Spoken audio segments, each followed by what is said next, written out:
Ooh, I love this door. Hi, I'm Lynette Jennings, and welcome back to the show.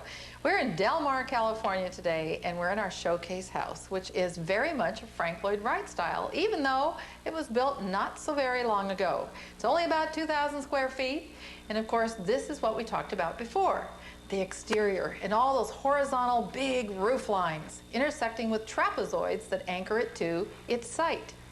And now we're ready to come inside through this incredible trapezoid-shaped entrance. What a door. You know what's interesting about this? There's no hardware, only a lock set. The door actually hinges on a pin and not on hinges, so that it opens on both sides at the same time. And of course, the leaded glass is very much a Wrightian look. When we saw the exterior of the house, well, the most impactful element of architecture, of course, is the roof lines, multiple roof lines, all very linear. They look like they're stacked slabs of paper. They're anchored down by those trapezoidal-shaped stone columns, if you will. I guess you could call them a column. What's interesting is those same two elements appear again inside. Those stone shapes, those great big monolithic elements, work their way inside, punch through the glass doors and through the windows. And once again, you see very low-hanging linear slabs of roof line. Except inside, they're not called roofs.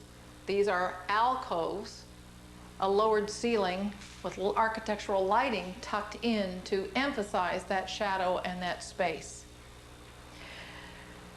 The floor plan is an open concept. When you walk in through the front door, because it's California, you want to see outside again. Well, you do.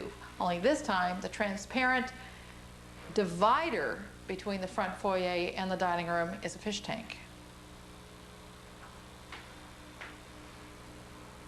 Now remember, you've only got 2,000 square feet, so it's fairly tight. No room for hallways, just one room adjoining another.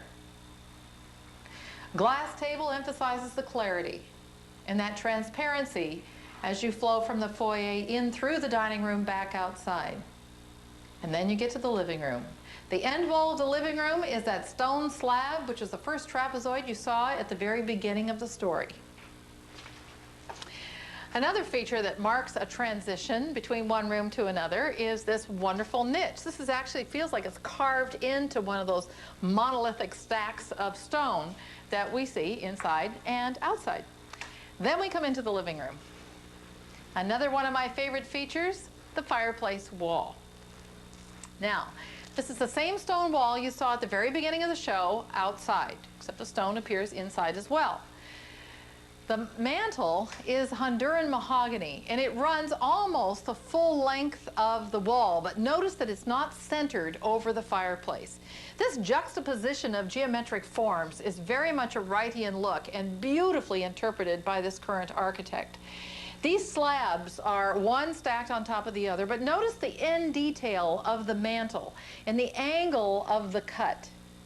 In a lot of Frank Lloyd Wright's work, you will see elements of architecture repeat over and over again. For instance, this angle of this cut, it's about 15 degrees, is the same angle that you see in the trapezoids outside and inside. It's the same angle in the layering or the stacking of the roofs. So you have this completely integrated structure that you're living in, where these elements tend to be just part of your subliminal consciousness, if that sounds kind of weird. It's all about living inside almost a work of art. The fireplace wall is anchored by this enormous slab of black granite. It's more than a slab, it's actually a built box. But what's interesting about that detail is that it runs the full length of the fireplace through to the windows and actually spits itself right out the other side, and it becomes part of the seating arrangement for the outside deck.